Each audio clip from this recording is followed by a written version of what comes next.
জানিস ভাই জানিস কি হয়েছে? একটা ভাই বড় কেস খেয়ে গেছি। কি কেস? খুব বড় কেস হয়েছে নাকি? কি লাভ হয়েছে? সব বন্ধু বার করবো নাকি বল? একটা মেয়ে না সাইকেল নিয়ে যাচ্ছিল, পিছনে ক্যারিয়ারটা ফাঁকা ছিল, তাই আমি একটা বন্ধুকে বললুম যে তুই ওর সাইকেলের পিছনে বসবি। এই তারপর কি হলো? তুই বসবি কেন? তোর বাবা বললো, জানিস ভাই জানিস? বড় কথা বললো। কি কেস? হ্যাঁ আর্টিস্টে বসাতে চাইতো না? এই ওই পাড়া সেই ছানিটা কুমারানি প্রচুর হারাবি।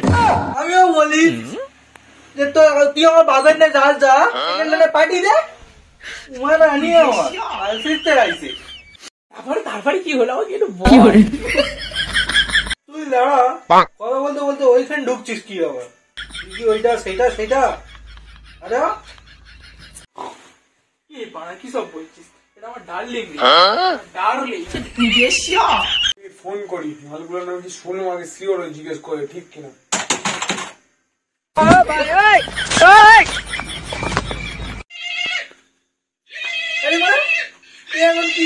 ফোন করেছে। হ্যালো হ্যালো, তোদের কি শুনতে এলো বলতো? তোর কেন খবর চলে গেছে? ওগুলো কি ঠিক শুনেছি? নাই সব খুলে গেলে। আচ্ছা যাচ্ছি কে শুনছিস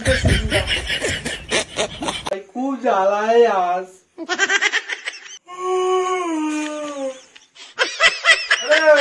ছেলে বলবা কি করেছি রে তোরা? তো কি সব শুনতে পাচ্ছি? আরে মারা তুই আগে আসার টাইম তুই আর কি শুনেছিস? পাড়াময় হয়ে গেছে। তোরা কার কি বলেছি? কার কি বলেছি রে? কার কি বলেছি কিছু বুঝতে পারতো না কি বলতেছি? তোরা কথা শোনায় ঘুম থেকে উঠে এলো কি ঘুম পাচ্ছে এরকম করতি কেন? কি বলেছি রে? তোর মাকে কি বলেছে? চল ফোন কর তার।